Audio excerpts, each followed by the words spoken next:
Hello, everyone. Welcome back to In the Yard podcast. Here in the Yard. I guess in this episode we're gonna talk about the Yankees. This is how they're making me feel right now. Just no emotion whatsoever. Braeden, I don't even know what to say at this point. No trade deadline moves. About to get slipped by the Rays. No future really prospects to really be excited for. Orioles, on the other hand, are just absolutely balling now, and they're going to be balling for the next 10 years. Same thing with the Rays. I mean, Red Sox are kind of having a down year, but they'll be good in the future, and they're not even having as bad of a year as the Yankees. And then, of course, you have the Blue Jays. So I just went over every team in the AL East who are currently better and will be better as of right now, will be better next year and years to come than the Yankees. So how do you feel, Braeden? It's tough. It's real tough. There's a reason why I'm wearing the Packers. I'm representing the Packers today because to me, it's not over till it's over. I stand by that, but it feels very weak. You know what I mean? Right. Like there's not much really to look forward to here. And it's very odd because I've been a Yankee fan my whole life, and ever since I've been truly able to comprehend and sit and have legitimate conversation about it, I've never felt this way because we haven't really been at a point where there's not really much to be excited for, whether it be now or the future, right? And this isn't me saying that I'm giving up on the Yankees. I mean, this year is looking pretty bleak, but going into next year, I'll still have some type of expectation for them. But I think a lot of it where it stems is they have literally no identity, right? So the trade deadline was yesterday. It ended around 6, and the only deals they made were for Spencer Howard, which immediately is getting sent to Scranton, right? So, and it's like a rental, so I don't even understand it, right? Makes no sense, yeah. And then the other one was for Kenyon Middleton, right? Who isn't really anything to be excited for. So I guess kind of what my perspective was going into the trade deadline was do something, right? At least if you go and you sell, I know where you're at. I know what you're doing, right? If you go and buy, I know what you're doing. I have an idea of you're all in, right? You believe that the team is there and you're all in, so you're buying, right? But they basically did exactly what I didn't want them to do, and that's nothing. Because now they had no identity before. They're sitting at the bottom of the AL East and they did nothing. They didn't buy or sell. To me, they didn't buy. They certainly didn't buy. You know what I mean? They didn't make any splashes. They didn't do anything that made me say, okay, I get it now. You know what I mean? So there's just not much to be excited about. Yeah, I didn't have much expectations going into the season. Going into the season, I just felt okay, yeah, they're going to be good, but they're still not going to be better than the Astros. They had the same roster, but I was not expecting them to be this bad. I wasn't. And we believed them to be last in the East. Yeah. We believed. It wasn't it wasn't any nonsense where we were oh, this team is they're going to be good, but they're not bad. We sat here and we're you know what, the Astros are still better, but we believe, right? Never would I have expected 110 games or so in, nearly 110, that we'd be sitting at below Boston. Right. Even if it's one game. Yeah. So last in the East, and we knew also it was going to be a tough division, but we at least thought the Yankees would be able to hold their own and make the playoffs. We thought that they would contend definitely for the AL East title. And if not get the AL East title, make the playoffs for sure. It's all looking very unlikely at this rate. I think they're 11 games out now, probably 12. I can look real quick. Yeah, something like that. It doesn't even really matter, right? They're 11 games out of first. They're a game and a half behind Boston. 3.5 behind. I think 3 behind the wild card, though. So that brings me to the point. Yeah, go ahead. We could talk. Do you want to talk about the Yankees trade deadline moves to start? There's not much to even really say. That's what I'm saying. So, I don't know. We could do our thing that we both listen to John. We both listened to Aaron Boone on John Boy today. Yeah. Talking Yanks, and I don't know. I know people are still saying fire Boone, fire Cashman. The front office is not doing their job, and that's true. I agree with the fact that Cashman and the front office aren't doing their job. I think it's kind of lazy. This might be a hot take. I do think it's kind of lazy to blame Boone. I agree. On all this, because it's not his fault that they don't have anyone batting over 250 besides Glaber and Judge now. Yep. Yeah, sure, he makes some questionable bullpen decisions, but those are always in hindsight too. Like, I don't know, he looks at the matchup, and then sometimes it works out and sometimes it doesn't, and we've been seeing a lot of it not working out lately. So now everyone wants to point the finger at Boone, which I don't think is a problem, because first of all, no matter who the manager is, like, it's up to Cashman. It's not. It's Cashman's say at the end of the day. It all comes down to the roster construction. I've said this many times before. And then you have, people on Twitter, people on, TikTok even. Sometimes I see, like, fire Boone, fire Cashman. I do think it's time for Cashman to go now. Like, the roster construction, he just didn't do anything to improve. Like, he went out and got Rodon, but we already knew Rodon was injury prone, and trying to ease back into it, like, you can't say Rodon's washed or anything. Yeah, I mean, he's only... And Rodon wanted to come.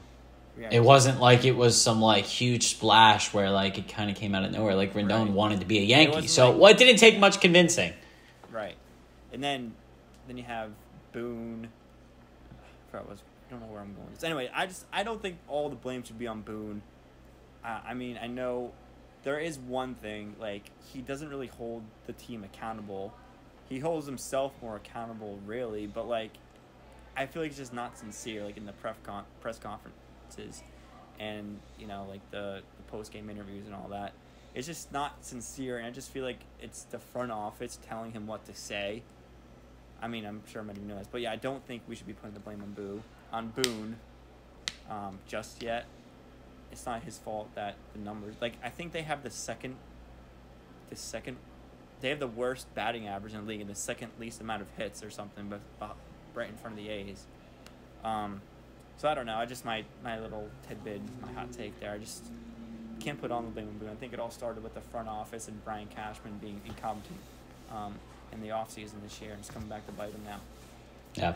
No, I think you hit the nail on the head with basically everything you said. I agree with your take on Boone, that he kind of says everything that Cashman would want him to say. Right. If that makes sense, right?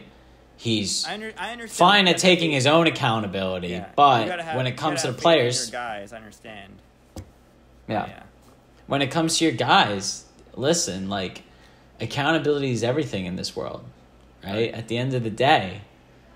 So, as far as Boone's, interview or whatever you want to call it with John Boy, I agree with you, and I think that we should not be pointing all the blame at someone like Aaron Boone. I think the blame on some of the hitters that can't, like Stanton, who's so streaky but has not gotten hot for the past 2 months. Same thing with Rizzo. Where's Stanton? Where's Rizzo? We still don't have a consistent left fielder, right? You have IKF playing center and left field almost every game, who is a natural infielder. I mean, what else? Like, I just feel like it all came down to the roster construction, and it's just, I don't know. That's why I understand the fire Cashman part of it, but I don't understand the fire Boone part of it. Yeah, to me, it's tough because you sit here and you watch the games and you watch the team, and no one's excited, right? So no heart.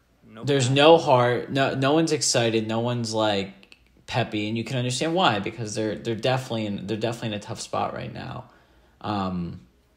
But yeah, Boone shouldn't be getting as much, hate, I guess, as you can say, as he's getting. And I think that's one element of the whole John Boy podcast with Talking Yanks that I think goes a little bit overboard sometimes, is they dig into him, which I don't think is a bad thing when you're interviewing someone, because you're trying to get the rawest answer out of them, right?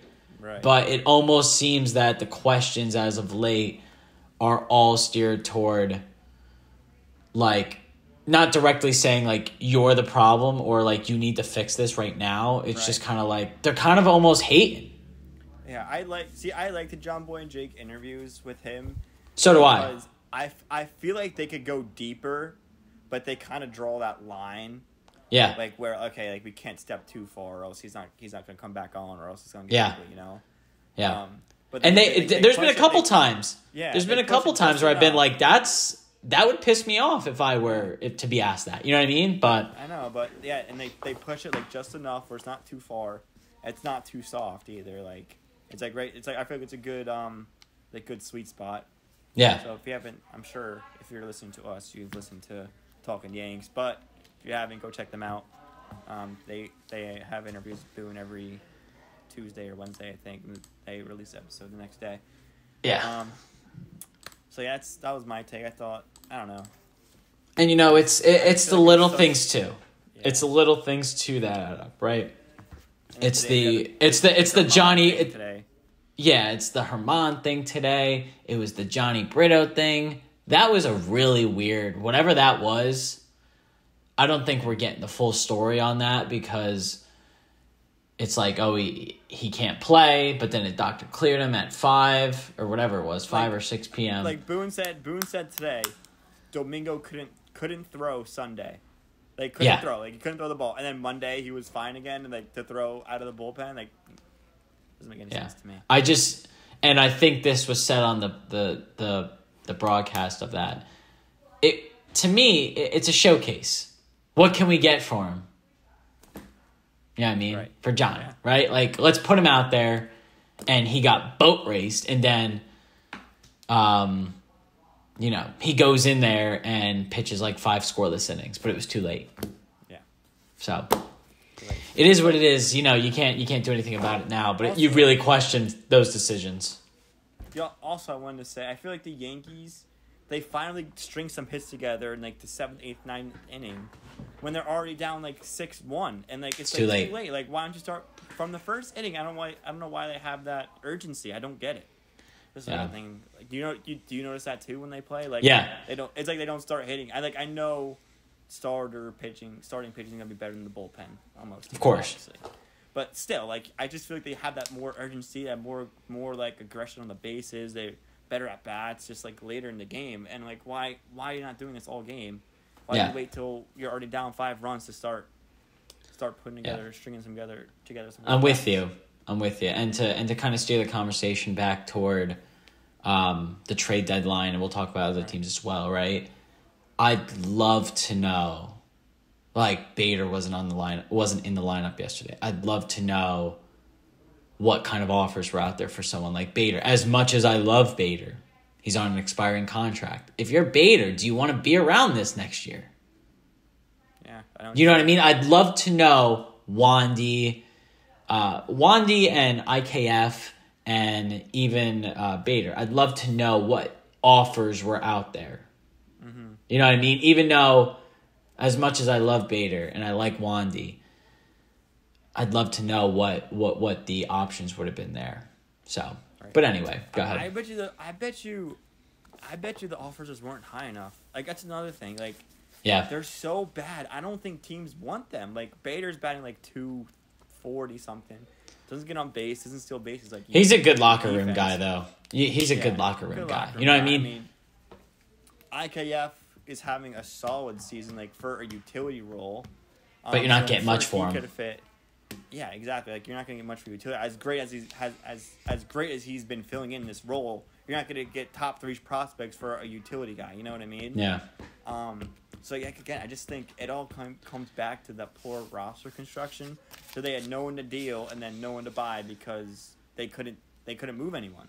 I feel like that's what it came down to. Like I think people are saying, oh, they made no trades, they didn't do anything, and they were kind of thinking more like in the present. But I think this all stems from the beginning of the season when they had the roster construction, and I mean I don't think they were expecting to be this bad. Like I don't think because it's fair to say that 90% of the roster is underperforming this season. Oh, for sure. Besides IKF and maybe like Glaber, like Glaber's having an okay season. Everyone else is underperforming, and then you can't predict that either. I mean, we kind of saw it coming. I didn't think they were going to be great this year. I had hope through about June. I had hope through about May, June. I was like, this team can turn it around because we've seen them do it. Right. But they're all historically, consistently not good. Mainly Stanton and Rizzo really hurting the lineup there. Because you just pitch around Judge. You just pitch around Judge and you got no shot. Right. All right. I think that wraps it up for my Yankees trade deadline reaction. Do you want to do another episode? Separate the videos or whatever you want. Do you want to do whatever you think is? I don't know how much time we're having. I mean, I guess we have more than 10 minutes because usually it says 10 minutes. Yeah, I mean, we can just the rest in 10 minutes. Yeah, because I think we only really need to talk about the major stuff. Okay. Whatever you want to do, though. All right. Let's split it up so then it's two shorter videos instead of one longer one. Okay. All right. Thank you everyone for listening. So as you probably just heard, we're gonna give you another episode. So that was our Yankees trade deadline reaction. Brady, you have anything else to say about the Yankees trade deadline since we're gonna do another episode based on the rest of the moves across the league? Yeah. Good. Yeah, absolutely. Yeah, no, I'm good. Excited to kind of get away from the Yankees because there's not really anything fun to really talk about right now. So we'll talk about everything else. All right, cool. All right, yeah. Thank you everyone for listening. Like, subscribe, comment if you think the Yankees have any chance of making the playoffs, World Series, or you think they're going to be a disaster for the next 10 years. So thank you for listening. Like, subscribe, and we're gonna post also a MLB trade deadline, like across the league thing, our reaction to those. So see you next time.